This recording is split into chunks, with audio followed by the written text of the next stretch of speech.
I'm the UJ Cricket head coach and manager, and I am from Emangete in the north coast of KZN.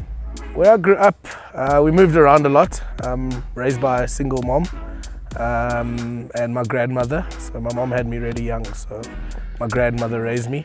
So where she was staying, the people that she was working for as a domestic worker had kids that played a little bit of cricket, and that's how I got introduced into the game. I went to Mhlali Primary, which is just outside Belito, small little farming school, and that's where I started. I didn't start on purpose. I was just actually waiting for the guys to finish practice. I never really played cricket formally up until I think standard 2, which is grade 4. And then I was just holding numbers and they were practicing, and the coach invited me to come have a go. And I tried out, and he quite liked me at the time. And then he took me on under his wing and coached me formally and introduced me to how the game of cricket actually works. Yeah, I think my most serious cricket would have been when my grandmother's employers moved to Cape Town, and I went to a small little Afrikaans school halfway through the year called Grooteskir, which is near Newlands, down the road literally. And I played under 13A there. And then I moved into playing for a club at Western Province Cricket Club, which is when I really started taking the game serious at about the age of 13 or 14. But sort of like a late developer, but I had all the tools because I'd been coached before in a sort of formal space at school to be able to take the game on and take it on seriously. I think the best thing is the friends you make. I'm still friends with everyone that I played with, that I've been in touch with. I think that's very important, the competitive nature and just the values that cricket has taught me and the opportunities it's given me as a young black man in South African sport, or in the new South Africa. And that's the reason why I'm driven by it, because it can change lives, because it's changed mine, and I'm a huge advocate of that. I think it's still very much an elitist sport. I'll be brutally honest about that, which is very sad because there's a lot of very talented black kids in the township that can't afford the equipment. But Cricket South Africa and the various cricket stakeholders, the unions, have gone into a program where they support kids nowadays. Back then, there wasn't support. I was lucky that the people that identified or saw my talent, they funded everything from tours to shoes to clothes to absolutely everything that I needed, to even the coaching that I got. But that's a blessing on my side. But I don't think every black kid has that, and that's why, you know, as I said to you earlier on, my mission is to make sure that black players have an equal playing field if they are talented and gifted enough to want to pursue the sport. Opportunity, that's the biggest one. I think it's still the modern day fight is opportunity, and clear and fair opportunity, and that's been the black man's struggle in this game, because the talent has always been there, and sometimes guys are left out because, you know, you don't go to the right school, you don't come from the right township, you know, there's various barriers in the way in our game that inhibit black players or players of colour to come through and show their true worth. I think Cricket South Africa, I'll give them the credit, they've got a clear system for players. Every system will have its glitches, but you know, players start from mini cricket, which is softball, which is where they get introduced into the game. Some guys start a little bit later, but it starts at mini cricket, moves on to hardball, where they play against various age groups, clubs and schools. And then there's a hubs and RPC system, which where the players in the township and, you know, previously disadvantaged areas are given a focal point where they go to a specific place and they get all the coaching and all the resources. And then from there you get selected to your regional team if you're good enough. And then from there you get selected for your, you know, go to the provincial schools trials week, where you're playing against the best players in your province, and you're trying to make the various age group teams. And then from there, you know, if you're good enough at the age of 15, 16, you'll start going into what's called a talent acceleration camp, which are facilitated and run by Cricket South Africa and the Scouts.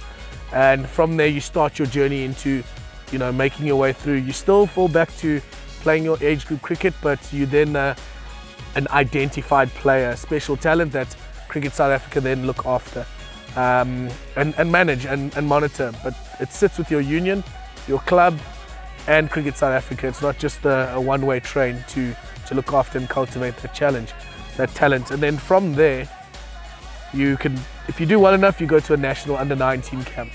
And that's where you start getting selected for either SA under-19, or you go to your national Cubs week, where it's the best of the best against each other.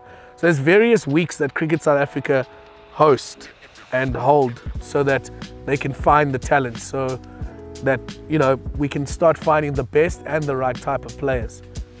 Injury and opportunity, as I mentioned earlier to you, that I felt that at the time when I was playing my best cricket as a 22, 23-year-old, I wasn't getting the opportunities I needed to make a fully fledged professional career out of it.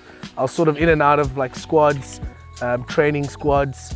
I played provincial academy, I graduated through that period, but I wasn't getting the right opportunities, and I felt that, you know, coming from a not so well-off family, I needed to do something. And while I was playing cricket, I formed relationships, and I actually, you know, got invited to take on a job at Rondebosch Boys Prep as the pro coach. And that's how I really started taking it seriously, because I had to do all the planning, all the thinking around the structure. So that transition came almost by mistake, but deliberately, because I started realizing that maybe there's a different path and I can make a difference in coaching, that maybe the opportunities that I didn't have as a player, I could give to someone else, or I would get as a coach. And that's how that change and switch happened. So I ended up into teaching, while teaching, sort of coaching, and still playing a little bit. But I really gave it up at 23, where I was done.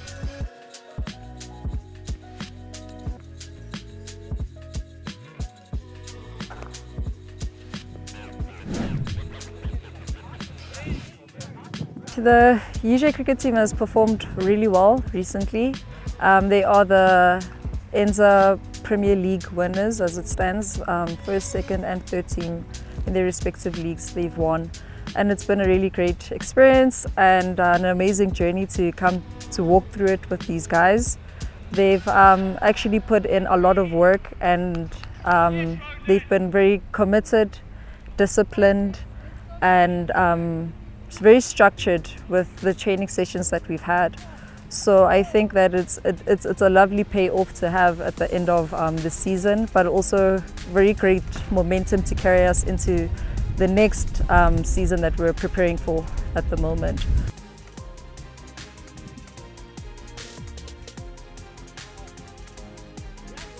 Yeah, the 6 months that I've been here have been crazy, because we've had to change a structure that I felt was an environment that was bruised.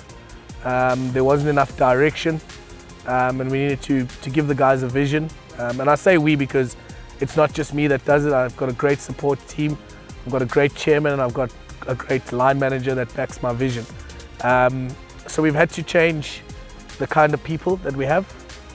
We needed a younger group that was not mentally warped by what had happened previously. And we needed the right characters that were passionate about UJ cricket, UJ sports, and UJ as an institute. And if you didn't tick those 3, unfortunately, we needed to move that person out. So yeah, what's been done in the last 6 months is we've created a good culture with a young group that are passionate about the university and the club. We've got a great coaching team, which is fully transformed. And we've got a very transformed group of young players that really work hard. And that stood us in good stead in the last 6 months, where we finished 3rd at USA, which was quite disappointing because it was a smaller tournament. But we've made the right changes, and we've managed to come over the hill with winning the Enza Premier League recently. And we've won the 2 other divisions, which is the President's League and the Sunday One League. So all 3 of our teams have done well, and now we're just shifting our focus into improving our ladies program.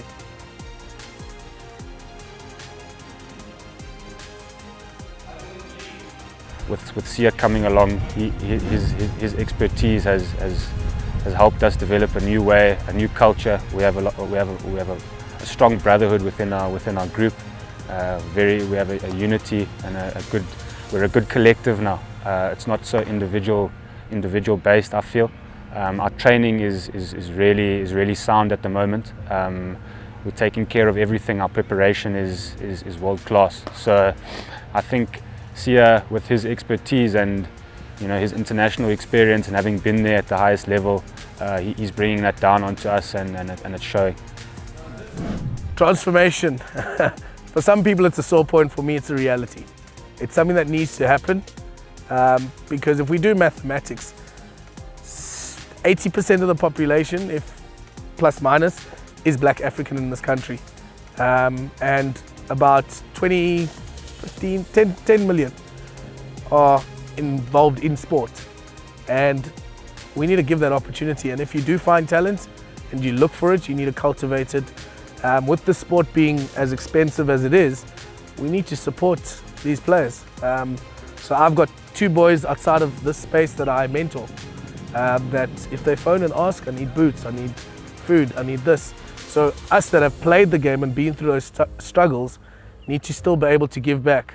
I'm in a great position now at UJ where we are working with the broken child at times, where we need to support, where they could just about get in because of their cricket and their academics, and we need to give them more. So putting coaching structures around them, having a mentorship program, having sports psychologists and performance coach, video analysts, one-on-one coaching, and making sure that they all feel and believe that they belong in this place. Those are things that we've put in at UJ.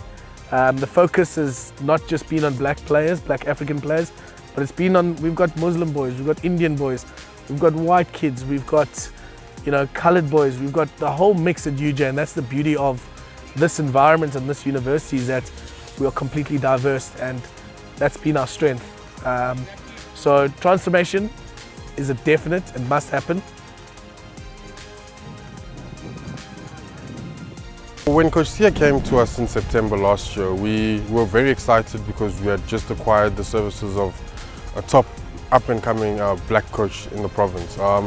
And we've really gotten value for money for that. He's really brought in a lovely vibe, a bit of grit to the team that I felt we were lacking, and he's brought a positive energy to the club, and that's exciting from an executive perspective to see that buzz in the club, and obviously to reap the rewards that we've reaped so far. In terms of production of players and the talent that is at UJ, we've been blessed enough to have 2 young players that have been at the recent Under-19 World Cup in the West Indies, and Liam Alder and Ronald Herman, who have been on a mentorship program at UJ for the last year or 2, even while they're in school.